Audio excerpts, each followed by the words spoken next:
Değerli izleyicilerimiz ve dinleyicilerimiz, size önemli bir haber sunmak için yayınımıza kısa bir ara veriyoruz.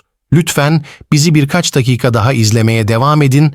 Bu süreçte sizlere daha fazla bilgi vereceğiz. Teşekkür ederiz. İstanbul, tarihindeki en büyük depremlerden biriyle sarsılmaya hazırlanıyor.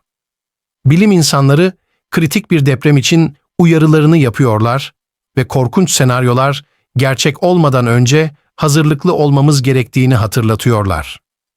Yarın sabah saatlerinde İstanbul ve çevresinde büyük bir deprem bekleniyor. İstanbul'da korkunç bir felaketin eşiğindeyiz. Bilim insanları yarın beklenen büyük depremin şehri vuracağını doğruluyorlar.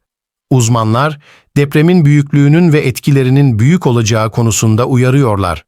Unutmayın, doğal felaketlere karşı bilinçli olmak ve hazırlıklı olmak hayati önem taşır.